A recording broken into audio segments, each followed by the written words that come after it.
Affaire conclue, la vie des objets s'intéresse aujourd'hui à 2 consoles en terre cuite de la fin du 19e siècle qui vont aller rire avec Fanny. Revenons tout d'abord sur l'expertise de ces 2 objets apportés par Didier, 66 ans, venu d'Aulnay-sous-Bois. J'appelle ça des diablotins, ce sont des supports de peau. Ah, des supports de peau. Voilà, d'accord. Voilà, ce sont des consoles d'appli qu'on va fixer sur le mur, effectivement, qui vont permettre de disposer un vase, une pendulette, ou même les 2 supports de console peuvent servir de support à un plateau. Absolument. Pour faire une console. Alors, c'est de la terre cuite émaillée. Vous voyez, quand vous retournez, vous voyez que c'est légèrement rose, sur laquelle on a disposé des émaux polychromes. En tout cas, je voulais faire un petit rectificatif, puisqu'il ne s'agit pas de diablotin, mais il s'agit de Bacchus, de satyre. Ah, de satyre. Et les satyres font partie du cortège de Dionysos, qui est l'équivalent de Bacchus, D'accord. vous le savez. Donc, les satyres sont la représentation des excès du vin, de la débauche. Voilà, ils étaient un petit peu lubriques, avec donc ces têtes d'hommes mi-homme, mi-bouc. C'est assez déco comme objet, ça date de la fin du 19e siècle, probablement les années 1880, 1890. C'est en bon état, mais il y a un petit manque ici. Il manque juste un tout petit éclat là, sur une feuille, mais c'est pas dramatique, ça peut se faire restaurer. Et je pense qu'on peut estimer cette paire de consoles d'applique 200 €. D'accord, très bien. Ces 2 hommes un peu rigolards vont-ils faire tomber une pluie de dollars en salle des ventes? C'est sympa. Mais oui. Moi, j'aime bien. C'est déco, hein. C'est Très déco, décoratif. très déco. Quand je vois ces consoles d'applique, je sais que c'est ça a un côté très 19e, un peu kitsch, c'est très coloré, mais c'est le genre d'objet que j'aime. Bien, moi, je vous en donne 20 €. Tu veux dire 10 € chaque? C'est ça. Et évidemment, comme toujours, chacun reste sur ses positions et attend pour sortir du bois. Et on sort du bois, bien sûr. 50 €. 60. 70. 100. Je reste un peu sur ma réserve parce que je veux bien les payer, mais je veux pas les surpayer non plus. Alors 110. 140. 170. 200. 220. C'est assez logique. Paul, il travaille dans le Midi. Ce genre d'objet fonctionnerait très bien dans une maison au soleil. Donc là, évidemment, je me retrouve avec un vrai adversaire. Tu as dit quoi? 300. 300. 310. 350. C'est à toi. Et puis finalement, Polo abandonne et je les ai à 350 €. C'est un prix correct qui me convient. Et en tout cas, je les voulais. Merci beaucoup. Super. Merci, monsieur. J'adore.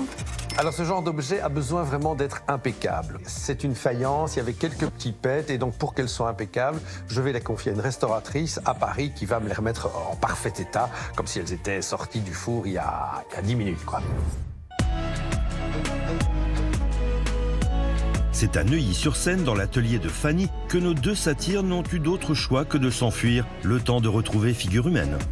Alors, sur ces pièces, il manque un bout de feuille de lierre.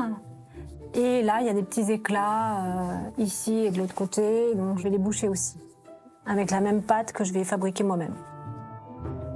Au lieu de faire un moule, là, je vais faire le bouchage à main levée.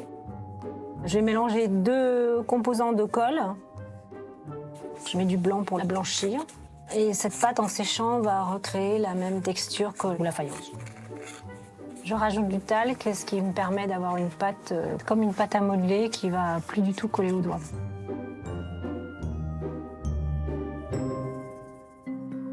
Je vais m'en servir pour recréer le morceau manquant. Ça colle tout de suite puisque c'est à base de colle quand même. Je vais lui donner la forme souhaitée en sculptant un petit peu. Voilà, donc on va laisser sécher. Il ne faudra pas moins d'une journée pour se satisfaire d'un séchage optimal et ainsi pouvoir faire un ponçage de qualité.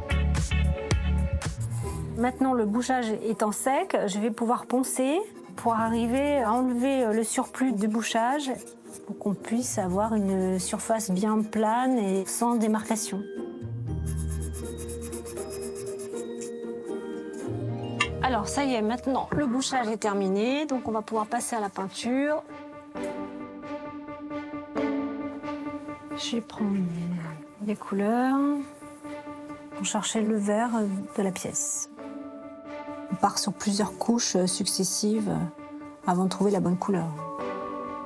Ça prend du temps. Alors là, je pense qu'on est arrivé à peu près au bon vert, à la bonne couleur. J'ai terminé cette partie-là, donc je vais passer en dessous où il y a des coulures d'émail qui sont comme de part et d'autre de la pièce. Le but étant de ne pas voir du tout la restauration. On ne voit pas qu'il y a une partie qui manquait. Voilà, j'ai fini la retouche.